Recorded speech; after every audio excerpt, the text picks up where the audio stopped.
नमस्कार, national media news में आप सभी का स्वागत है। चलिए नजर डालते हैं आज की ताजा खबर पर। लखवाड़ परियोजना में श्रमिकों का हक संग्राम, काम बंद, आवाज बुलंद। उत्तराखंड की यमुना घाटी से इस वक्त की बड़ी खबर सामने आ रही है, जहां निर्माणाधीन 300 मेगावाट लखवाड़ जल विद्युत परियोजना में श्रमिकों का गुस्सा अब उबाल पर पहुंच चुका है। लंबे समय से अपनी बुनियादी मांगों को लेकर अनसुनी झेल रहे मजदूरों ने अब काम बंद कर धरना शुरू कर दिया है। वेतन में देरी, भत्तों का अभाव, बोनस और छुट्टियों के भुगतान में लापरवाही, इन सब ने मिलकर हालात को विस्फोटक बना दिया है। C2 यूनियन के नेतृत्व में चल रहा ये आंदोलन अब तेज होता जा रहा है। श्रमिकों ने साफ चेतावनी दी है, जब तक मांगे पूरी नहीं होंगी तब तक काम नहीं होगा। मजदूरों की प्रमुख मांगों में शामिल है डस्ट अलाउंस, टनल अलाउंस, हिल अलाउंस, समय पर वेतन, सैलरी स्लिप और सरकारी छुट्टियों का भुगतान। ये सिर्फ एक परियोजना का मामला नहीं, ये उस हर मजदूर की आवाज है जो अपने हक और सम्मान के लिए लड़ रहा है। अब बड़ा सवाल ये है, क्या प्रशासन और प्रबंधन इस आंदोलन की आवाज सुनेंगे या फिर ये विरोध और उग्र रूप लेगा। फिलहाल लखवाड़ परियोजना में काम ठप है। हमसे कुछ नहीं पूछा गया, कंपनी गए, उन्होंने नोटिस निकलवा दिया। भाई नोटिस निकाल रहे हैं तो एक बार हमसे भी तो वार्ता कर रही है, आपको क्या प्रॉब्लम है। लेकिन हमसे कुछ नहीं पूछा गया, हमारे ऊपर एलिगेशन डाल दे कि तुम 16 बंदे यहाँ पे स्ट्राइक नहीं कर सकते। और जो भी कुछ बोलता है, अभी पीछे ये है APS कंपनी, यहाँ पे भी वर्करों के साथ इनके जो अमित जैन वगैरह मैनेजर और प्रोजेक्ट मैनेजर, उन्होंने वर्करों के साथ धक्का मुक्की भी की, गाली गलौज भी किया।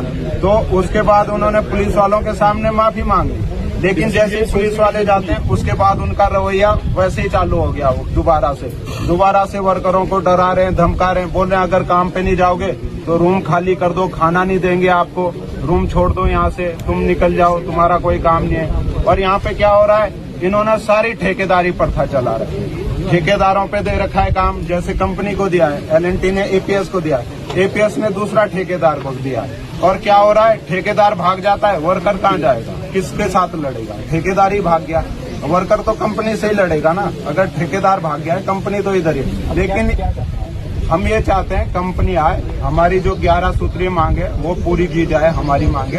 बस हम यही चाहते हैं, हम तो वर्कर हैं, काम करने आए हैं, हम काम कर रहेंगे। भाई हमारी जो डिमांड है वो हमें पूरी कर दीजिए, बस हम और इससे ज्यादा कुछ नहीं चाहते। जो है मैनेजमेंट का कोई भी आदमी जो है देखने नहीं आया, और उसके बाद में फिर यहाँ पर जो दूसरी चीजें करते हैं। हमने कहा भाई ये जो है सेंटर का इसमें 90% शेयर है, 90% जो है वो पैसा दे रही है।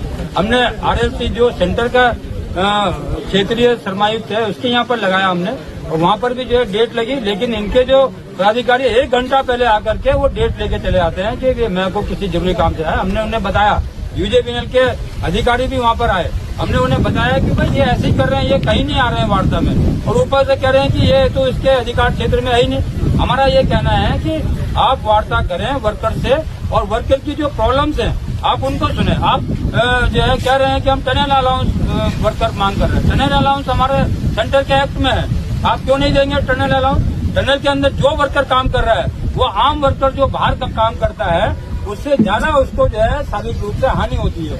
वो अगर 20 साल काम करना चाहेगा तो वो 20 ही साल काम कर पाता है, शारीरिक रूप से जो है वो अक्षम हो जाता है, क्योंकि उसके अंदर ऑक्सीजन की कमी होती है, उसके अंदर तमाम सारी। इसीलिए ये टनल अलाउंस, प्रोजेक्ट अलाउंस और ये तमाम सारी जो सुविधाएं ये इसीलिए बनाई गई हैं। हमारा ये कहना है कि एक तो जो वर्कर्स को आपने रखा हुआ है जानवरों की तरह, एक एक कमरे में 10-10, 15-15 लोगों को आपने रखा हुआ है, उसको आप ठीक करें, कोई बहुत बड़ी बात नहीं है। आप टॉयलेट, जहाँ पर कार्यस्थल है वहाँ पर नेचुरली टॉयलेट्स भी होने चाहिए, आप टॉयलेट्स का इंतजाम करें, आप उनके मैस का सही इंतजाम करें। तो ये सारी चीजें ये हम लोग लड़ते हैं, मैनेजमेंट आता है, खुद से बातचीत करता है और उसको करता है, सब सारी प्रॉब्लम सॉल्व होती है। लेकिन इन्होंने क्या किया कि हम जो है 12 घंटे काम करवाएंगे, आपको 12 घंटे का जबरदस्ती थोड़ी ना है। अभी कानून में 8 घंटे का प्रावधान है। 1886 में इस कानून को वर्करों ने लड़ करके शिकागो शहर के अंदर हासिल किया था। आप उसको जो छीनना चाहते हैं, आप कह रहे हैं नहीं आप 12 घंटे काम कीजिए। अब वर्कर ने मना किया तो आपने जो है 30-35 वर्कर को बाहर कर दिया। तो जब आप ये करेंगे इसका मतलब आप खुद चाह रहे हैं कि यहाँ पर अनरेस्ट हो यहाँ पर हड़ताल हो और उसका फायदा जो है मैनेजमेंट ये चाहे। हम मैनेजमेंट से यही कहना चाहते हैं कि आप जो है इन वर्करों से वार्ता करें, वार्ता करने के बाद में उनकी जो समस्या है उनको सुन करके, आप मालिक हैं ये